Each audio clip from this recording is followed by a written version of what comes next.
عبد الوہاب صاحب رحمۃ اللہ علیہ کے جانے کے بعد فوراً بعد مولانا جمیل صاحب رحمۃ اللہ علیہ اللہ کو پیارے ہو گئے.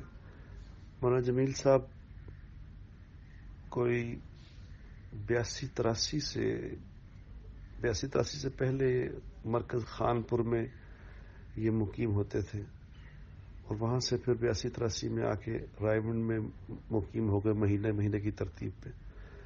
اور ایسے اعمال والے تھے کہ امام کے پیچھے بیٹھنا، آدھا گھنٹہ پونا گھنٹہ پہلے آ کے قرآن پڑھنا، قرآن پڑھ کے آدھے گھنٹے کے بعد نماز میں شریک ہونا.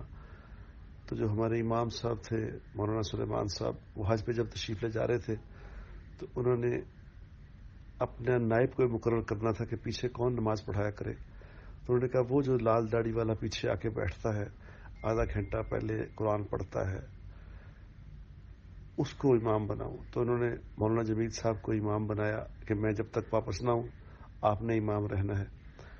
تو اللہ کی کرنی یہ ہوئی کہ وہ فوراً انتقال ہو گئے. تو پھر یہ مستقل امام مقرر ہو گئے مولانا جمیل صاحب رحمۃ اللہ علیہ.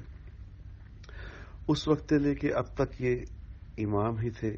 پھر جب امام بن گئے تو مہینے کی ترتیب ختم کر کے یہ رائے گنج کے مرکز کے پاس ہی گھر لے لیا، یہیں شفٹ ہو گئے. تو ساری زندگی، باقی کی جو زندگی تھی 82-83 سے لے کے اللہ پاک کے دین کے لیے وقف کر دی. اور پھر اللہ نے ان کو صفت یہ دی تھی کہ جس طرح حدیث پاک میں آتا ہے نا، اللہ کے نبی آسان بات سمجھایا کرتے تھے، لوگوں کو آسان کر کے بیان فرماتے تھے.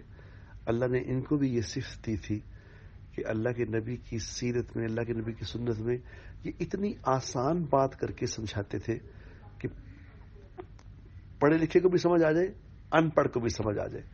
اور اللہ تعالیٰ نے ان کو ملکہ دیا تھا کہ اتنی خوبصورت بات کرتے تھے کہ دل میں اتر جاتی تھی. چونکہ خود حافظ بھی تھے، خود عالم بھی تھے، یہاں مدرس بھی تھے، مرکز میں پڑھاتے بھی تھے، دورہ بھی پڑھایا. اللہ تبارک و تعالیٰ نے ان کو حدیث کا استاد بھی بنایا. اور عبد الوہاب صاحب رحمۃ اللہ علیہ اپنے نائب کے طور پہ انہیں بھیجا کرتے تھے اجتماعات میں، اور کہیں تشکیل ہوتی تھی تو ان کے بیان طے ہوتے تھے. اللہ نے بہت بڑا ان کو مقام دیا اور یہ تقریباً 35 سال تک رائے گنج مرکز میں انہوں نے خدمت کی اللہ کے دین کی. اور اسی طرح خدمت کرتے کرتے یہیں سے اللہ پاک کے پاس چلے گئے. اللہ ان کے درجات کو بہت بلند فرمائے. بہت بڑے آدمی سے ہم محروم ہو گئے. اللہ پاک ان کی برکتوں کو اسی طرح دنیا میں جاری و ساری فرمائے. آمین.